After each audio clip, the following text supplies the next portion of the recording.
क्या आप स्ट्रगल कर रहे हैं अपनी पहली ग्राफिक डिजाइन जॉब ढूंढने के लिए, या फिर आपको बहुत टाइम हो गया है लेकिन आपको अभी भी एक अच्छी ग्राफिक डिजाइन जॉब नहीं मिल पा रही है, या जो आपको मिल रही है वो आपको पसंद नहीं आ रही है। ऐसा होता है, मेरे साथ भी हुआ है।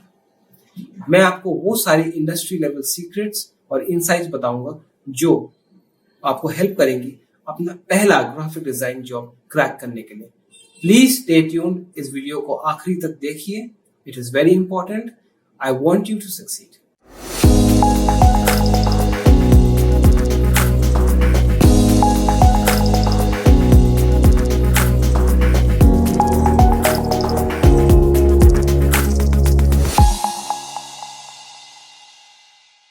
हाय, मेरा नाम डैरल है एंड इस चैनल के अंदर आप वो सारी चीजें देख सकते हैं जो design houses and design agency ने अपने लिए फॉर्मुलेट करी है। All the industry level insights, workflow and concepts जिस तरीके से वो बनाते हैं वो मैं आपको शेयर करने वाला हूँ आपके साथ, जो कोई आपको बता नहीं रहा। To give you a small insight on who I am somebody who's been doing and teaching graphic designing for over a decade। मैं ऐसे रह चुका हूँ, दोनों पहलू पे रह चुका हूँ, जहाँ पे मैंने ग्राफिक डिजाइन की जॉब्स भी दी है और मैंने ग्राफिक डिजाइन के इंटरव्यूज भी लिए, मैंने ग्राफिक डिजाइन पढ़ाया भी है।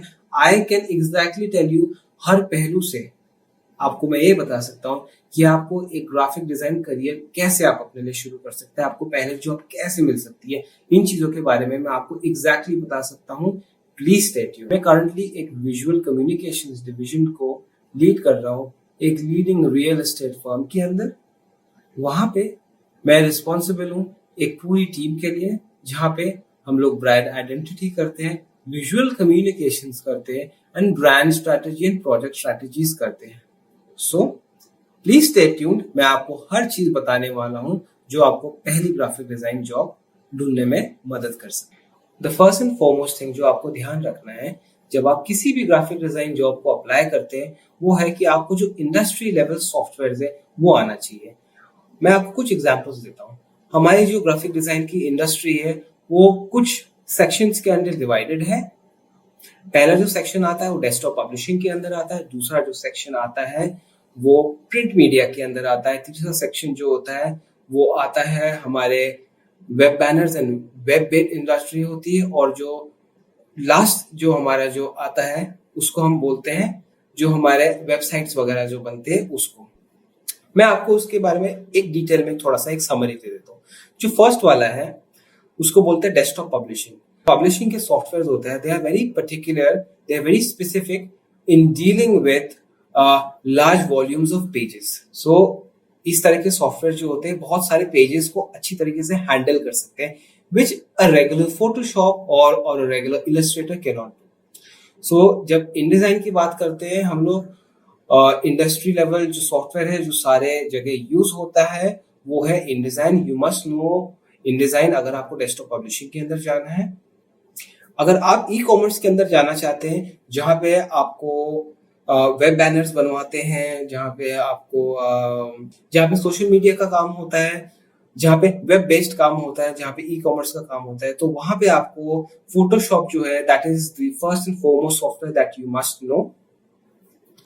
दूसरे उसके अंदर आ जाते हैं हम प्रिंट मीडिया। प्रिंट मीडिया के अंदर ऐसा होता है कि जो भी चीज प्रिंट होती है, मान लीजिए, मतलब it is very self explanatory. जो प्रिंट मीडिया जैसे कि न्यूज़पेपर्स आ गए, आपके ब्रोशर्स आ गए, आपके लीफलेट्स आ गए, न्यूज़पेपर्स आ गए, ये सारे प्रिंट मीडिया के अंदर आते हैं। जो इस तरीके के जो सॉफ्टवेयर होता है वो इनडिजाइन भी उसके अंदर यूज होता है, वहां पे इलस्ट्रेटर भी यूज होता है, जहाँ पे वेक्टर ग्राफिक्स यूज होता है, एंड कुछ हद तक फोटोशॉप भी यूज होता है। तो this specific area uses all these three softwares, and going on to the next thing which is website designing। Website designing के अंदर दो चीजें होती है। हम लोग UI और UX दोनों को देख सकते हैं। UI जो होता है यूजर इंटरफेस होता है, जो डेस्कटॉप के अंदर देखते हैं आप कुछ भी चीज, जैसे वेबसाइट देखते हैं, ईमेलर्स देखते हैं, वो सारी चीजें जो आते हैं, माइक्रोसाइट्स होती है, वो सारी चीजें जो आते हैं UI के अंदर आ जाते हैं, यूजर इंटरफेस के अंदर। और अगर हम मोबाइल बेस्ड अगर कुछ सॉफ्टवेयर कर रहे होते हैं या फिर एप्स जिसे आप बोलते हैं, वो UX के अंदर आ जाते हैं। बहुत सारे ऐसे सॉफ्टवेयर हैं जो हम यूज करते हैं, लेकिन जो दो प्रोमिनेंट सॉफ्टवेयर इसके अंदर निकल के आते हैं वो है फोटोशॉप और एक आता है adobe XD।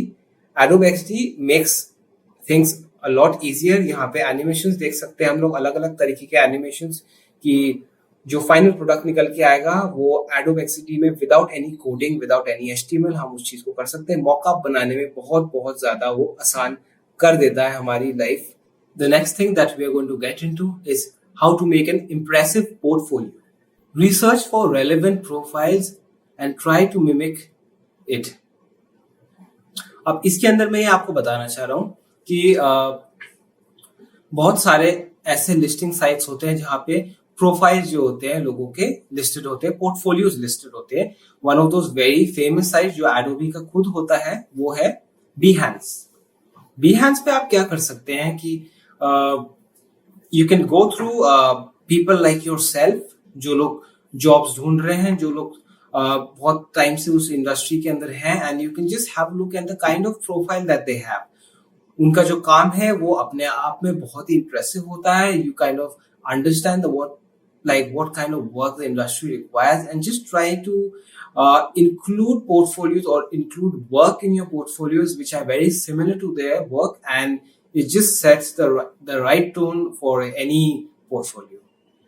Present the work that is relevant to the specific profile, which means जब आप किसी नौकरी के लिए अप्लाई कर रहे हैं, किसी जॉब के लिए अप्लाई कर रहे हैं, सबसे पहले आपको ये चीज पता होना चाहिए आप कौन से पोजीशन के लिए अप्लाई कर रहे हैं. Are you applying for something which is related to web? Are you applying for some place where e-commerce is dominant? या फिर आप कोई ऐसे जगह अप्लाई कर रहे हैं जहां पे प्रिंटिंग का काम ज्यादा होता है?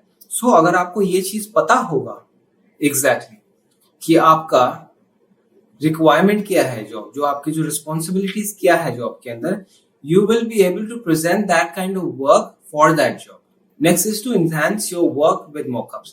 By this I mean, जैसे कि आपने कोई एक आर्टवर्क बनाया, for example let's take a billboard और अ होर्डिंग. आपके पास बहुत सारे ऐसे फोटोज मिलेंगे आपको ऑनलाइन, जो फोटोशॉप की फाइल्स भी मिल सकती हैं, जहां पे एक रियल होर्डिंग के ऊपर वो आपको जो फाइल अलाउ करेगी कि आप अपना जो आर्टवर्क है उस पर लगा के दिखा दें कि जो अगर रियल में ऐसा मॉकअप बने तो ये कैसा लगेगा. That is very important. ये जो है बिलबोर्ड में यूज हो जाता है, प्रोडक्ट पैकेजिंग के अंदर यूज होता है. इस तरीके के मॉकअप्स जो होते हैं विजिटिंग कार्ड्स के अंदर, स्टेशनरी, ऑफिस स्टेशनरी के अंदर ये सब यूज होता है mockups. So I think it is an excellent way to showcase your work through mockups. Also, it is very important and it is a very nice idea to showcase work that you've actually done in the past or any life projects which are there right now.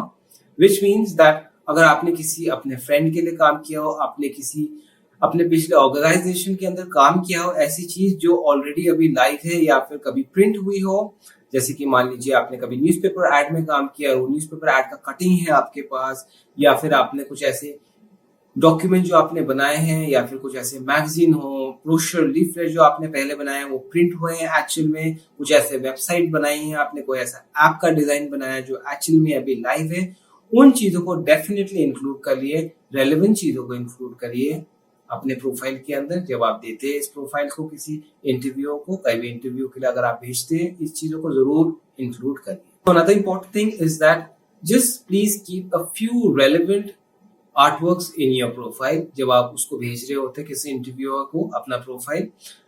Why I am saying this is that अगर आप सारा अपना जो काम किया आपने, जब से आपने अपनी स्कूलिंग शुरू की है या फिर अपने जब से अपने एनिमेशन कॉलेज शुरू किया है तब से लेकर अभी तक में आपने सारा काम डाल दिया, which is like 50 or maybe artworks.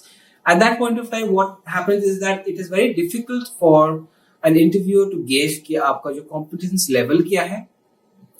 So अगर आप उनको सिर्फ relevant जो उस जॉब के लिए required है वो काम, and which is very high quality like 5 to 10 artworks अगर आप रखेंगे, सो वो बहुत आसान हो जाता है एक इंटरव्यू के लिए. मेरे को पता है कि मेरे लिए भी बहुत आसान हो जाता है जब मेरे पास कोई ऐसा लिंक आता है, उसके बाद रेलेवेंट प्रोफाइल होती है एंड बहुत हाई क्वालिटी 5-10 इमेज होती है. मैं एक बार में देख के बता सकता हूँ किसी का काम कि हाँ ये एक कैंडिडेट है which is worth interviewing. So please make sure that your work is very relevant to the profile and it is high quality and there is very precise work presented. And when you give your profile, be sure कि आप उसको कोई zip करके या कोई attachment के through mail पे ना भेजें. Don't give a Google Drive link. Don't give a WeTransfer link. That does not work. I personally prefer to get links through a Behance link या कोई ऐसा कोई portfolio publishing site हो जहाँ पे हम एक क्लिक करके आपके काम को देख सके एक ही बार में. So this is, I think, very important. Nobody wants to, download a whole lot of information. We just want one link, and I think that is the best way of presenting it. And if it is on Behance, all the more better. Let's move on to the next section of having a good, crystal clear resume. We want to have something which is clean and relevant. By this I mean कि जब आप अपना resume भेज रहे हैं किसी को, try कि वो ज़्यादा fancy ना बन जाए. I know that we are graphic designers and we want to showcase our talent here also, but something as simple as this needs to be very clean, and the information flow has to be something which is very conventional. मतलब कि जैसे resume चलता आ रहा है, try करिए उसी format में रखने के लिए. हाँ, थोड़ा बहुत colors लगा दीजिए, थोड़े बहुत elements लगा दीजिए, but please don't overdo. We just want something which is very simple and clean to understand. जो information जहाँ पे होनी चाहिए अगर वहाँ पे दिखती है, it is very easy for the interviewer to gauge where and what this person or the candidate is offering. To have correct phone numbers and email ID is also extremely important. बहुत बार ऐसा होता है आपने जो resumes printed करे होते हैं वो पहले के होते हैं, and ऐसा हो जाता है कभी कभी कि उसी को हम लोग रीयूज कर देते हैं एंड हमारे फोन नंबर्स चेंज हो गए होते हैं, ईमेल आईडीज चेंज हो गए होते हैं. सो बी एब्सोल्युटली श्योर जो आप email IDs and phone numbers दे रहे हैं अपने रिज्यूमे के अंदर, those are very relevant and everything is working and in order. To showcase work experience and all relevant, जब आप किसी वर्क एक्सपीरियंस को शो कर रहे हैं अपने पोर्टफोलियो के अंदर, ट्राई करिए वो इन ऑर्डर ऑफ रेलेवेंस हो. जैसे कि मैंने अभी बताया था कुछ टाइम पहले ही कि अगर जिस रोल के लिए आप अप्लाई कर रहे हैं, ट्राई करिए कि उसका जो वर्क एक्सपीरियंस है ज्यादा दिखाने की कोशिश करिए एंड पहले दिखाने की कोशिश करिए, रादर देन आप अपना क्रोनोलॉजिकली उल्टा अगर आप डालेंगे कि जैसे आपका फर्स्ट जॉब था उसके बाद क्या था, फिर ऐसे ऐसे ऐसे करके लास्ट तक डालने से ज्यादा बेहतर है जो रेलेवेंट काम है आपका इस प्रोफाइल के लिए उसको सबसे पहले रखिए. अगर आपके पास ऐसा कुछ रेलेवेंट काम नहीं है सो भी कोई बात नहीं, may be it is your first job, लेकिन ऐसा हो सकता है कि आपने अपने किसी फ्रेंड या फैमिली के लिए ऐसा कुछ काम किया होगा जो इस चीज के लिए, इस प्रोफाइल के लिए रेलेवेंट है, आप उसको भी डाल सकते हैं. Going on to the next section of applying on job listing sites. I know मैंने हमेशा से ही एक ही साइट पे अप्लाई किए हैं अपने जॉब्स के लिए. I tried a couple of times on different sites but they haven't worked. It is I'd like to be very clear that this is not an endorsement, but I found Naukri.com to be one of the most effective job searching sites. So मैंने हमेशा Naukri.com पे अपनी job को search किया है, अपने जो profile को लिस्ट किया है. इट इज इम्पोर्टेंट कि हम लोग अपने जो प्रोफाइल को 100% कंप्लीट करें with good quality professional photograph. इसके अंदर जैसी बहुत सारी चीज आती है कि आपने रिज्यूमे अपलोड कर दिया है, इसके अंदर आपने अपने डेट ऑफ बर्थ है, अपने जो वर्क एक्सपीरियंस है, जॉब प्रोफाइल्स है पास्ट में, आपने एम्प्लॉयर्स को लिस्ट कर दिया. Just make sure all those fields are there, nothing is incomplete. For any interviewer to see a completed flow profile is definitely good. अगर वो incomplete प्रोफाइल देखता है so it is definitely put off for that. You should also be very sure that आप jobs को regularly apply करते रहिए. आपको बहुत सारे रिकमेंडेशन आते हैं, I know, time to time, and it just seems that you can be very passive and आपके पास जॉब्स आ रही हैं. what is the reason कि आपको एक्टिवली कुछ चीज ढूंढनी है. But let me tell you कि अगर आप रोज 5 से 10 प्रोफाइल्स पे अप्लाई करते हैं एंड आप एक्टिव रहते हैं, जो Naukri.com के जिस तरह से मैंने खुद एक्सपीरियंस किया, उनके एल्गोरिथम्स इस तरीके से होते हैं कि वो बताते हैं कि हाँ ये जो कैंडिडेट है ये इंटरेस्टेड है जॉब में, and they try to give you more jobs. Also, another flip side of this thing is that if you keep on updating your profile on a regular basis every 3-4 days, just a little bit, that also is a good indication for naukri.com that कि हाँ ये जो candidate है ये actively interested है, job ढूंढ रहे हैं, and your profile starts to pop up in all kinds of hunts, जो जॉब हंट्स हो रहे होते हैं, जो एम्प्लॉयर्स ढूंढ रहे होते हैं, and it's a big big possibility कि आपके जो प्रोफाइल है में कॉल आएगा. So keep actively looking, keep applying on a regular basis. That is I think the key to be found on naukri.com, or for that matter any job listing site. It is also important to be applying to relevant profiles. ऐसा नहीं है कि आप desktop publishing के कोई person है और आप ई कॉमर्स के वेब बैनर बनाने वाले जॉब प्रोफाइल को अप्लाई कर रहे हैं. आप कर सकते हैं, बट ऑब्वियसली अगर छुरी का काम जो है वो हम लोग तलवार से लेंगे तो वो तो हो नहीं सकता है. So try to apply for relevant profiles until and unless you're trying to switch your profiles. Then again, what I said last time, कि अपने जो email IDs है, जो phone numbers है, वो उसको आप time to time देखते रहिए कि वो चल रहे हैं कि नहीं चल रहे हैं, and keep them working in working condition. Make sure कि आपके सारे जो contact information है, those are relevant. Another way of applying for jobs are through references. Friends and family सबके पास होते हैं and they can be a huge help आपकी पहला ब्रेक दिलाने के लिए. बहुत बार ऐसा होता है कि आपके जो फ्रेंड्स हैं वो ऑलरेडी ग्राफिक डिजाइनिंग में है, आपकी फैमिली में कोई हो सकते हैं वो ऑलरेडी डिजाइन स्टूडियोज में काम कर रहे हैं. Try to get in touch with them, try to tell them that if you can be hired for an internship for 2-3-4 months. आप अनपेड इंटर्नशिप के लिए भी अप्लाई कर सकते हैं. बहुत सारे ऐसे ग्राफिक डिजाइन हाउसेज होते हैं जो लोगों को हायर कर रहे होते हैं फॉर अ शॉर्ट पीरियड और प्रोजेक्ट टू प्रोजेक्ट बेसिस. उस जगह आप अपने आप को अप्लाई कर सकते हैं. वहां पे क्या होता है कि आपको पैसे नहीं मिलते काम करने के लिए, but you get a very important thing, that is work experience. अगर आप 2-3 महीने एक project to project basis unpaid internship करेंगे, so that will definitely give you a boost in your career. मतलब अगर आपको कहीं ब्रेक नहीं मिल रहा बहुत टाइम तक, तो एक अनपेड अगर आप इंटर्नशिप करेंगे, so I think that can work wonders. You can definitely give it a try. Moving on to the next section of applying for the relevant position. When you do get a call from somebody in the HR department, जैसे आपको अगर call आ जाती है job के लिए कि हाँ ये वैकेंसी है, सबसे पहले जो आपको चीज करनी है, जो आपके कॉन्टैक्ट पर्सन है उनसे ये पूछना है कि आपके रिस्पॉन्सिबिलिटीज क्या होंगी इस जॉब के लिए. What is your profile about. क्या आपको वेब बैनर्स बनाने होंगे पूरे दिन, या सोशल मीडिया संभालना होगा, या आप प्रिंट मीडिया के लिए काम करेंगे, या फिर आपको वेबसाइट्स एंड वेब एप्लीकेशन बनाने हैं. So please, it is very important that you ask them the exact responsibilities that you are going to handle. Because what happens is that sometimes कि हमारे जो HR होते हैं उनको पूरी तरीके से नॉलेज नहीं हो पाती about the technical nature of the job. It could be a graphic designing job, but as I told you, there are different kinds of roles in graphic designing jobs as well. So it is very important if you can get a hold of somebody technical. अगर आप उनको बोल सकते हैं कि मेरे को contact करा दीजिए कोई टेक्निकल बंदा जो मुझे प्रोफाइल के बारे में और अच्छी तरीके से समझा सकते हैं, देन उससे क्या होगा कि दोनों चीजें हो सकती है.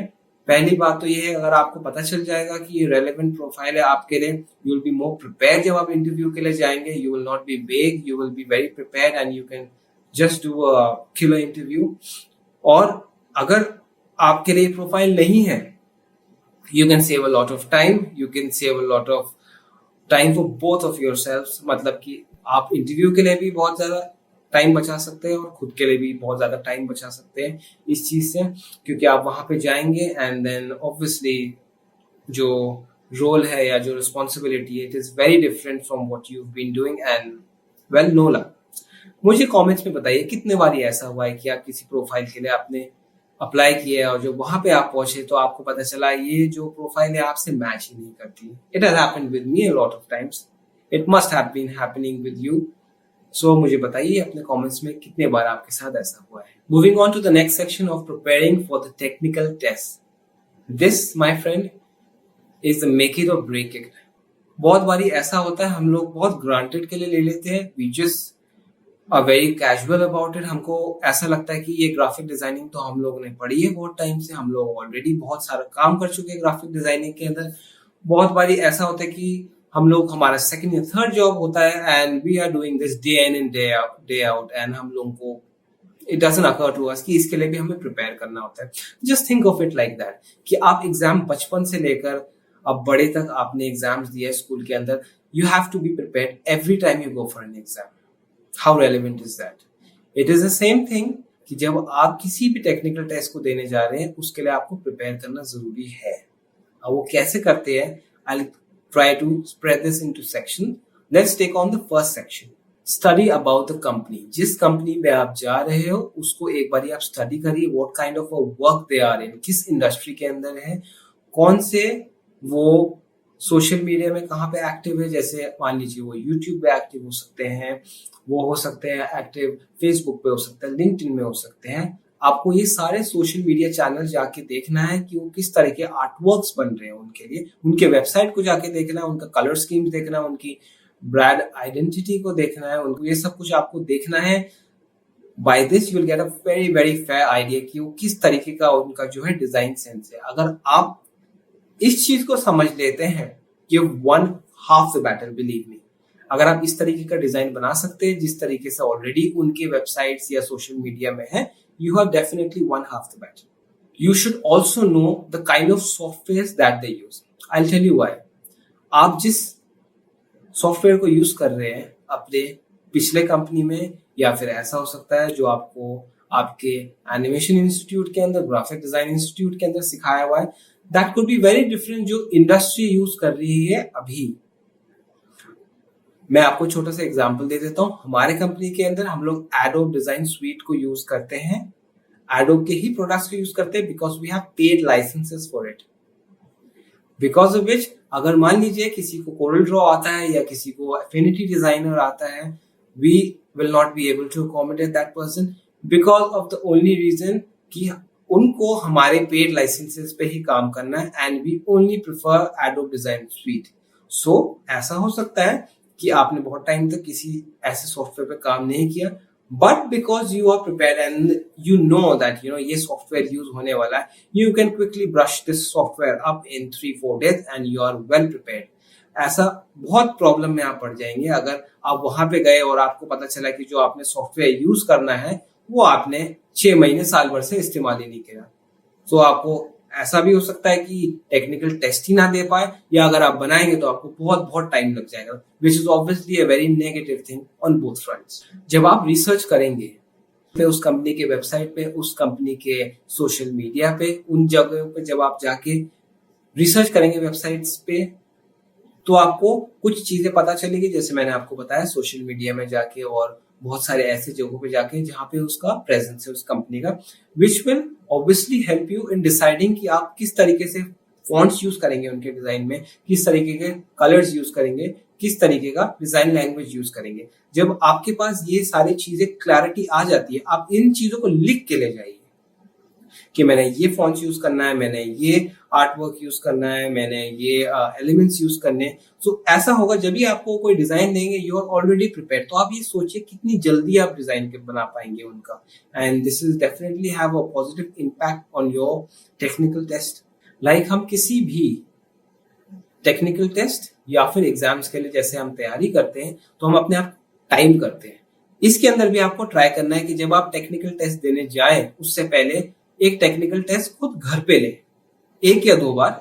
उससे क्या होगा, जब आप टाइम करेंगे अपने आप को, you will try to put yourself into a position, into a situation जहां पे आपके ऊपर एक प्रेशर हो गया। वो प्रेशर आपके बाद ऊपर एग्जैक्टली वैसे ही आएगा जब आप इंटरव्यू देने पे जाएंगे वहां पे और टेक्निकल टेस्ट देंगे।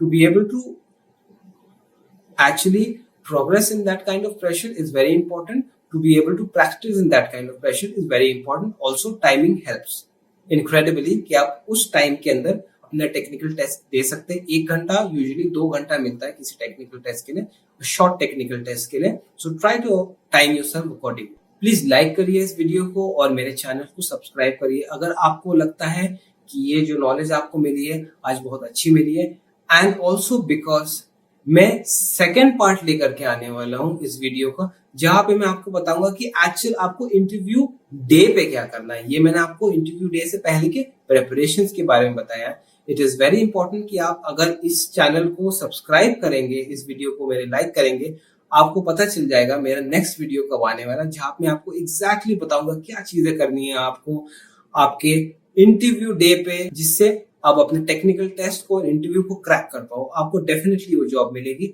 But for that you will definitely have to subscribe to my channel. And thank you for watching. My name is Daryl.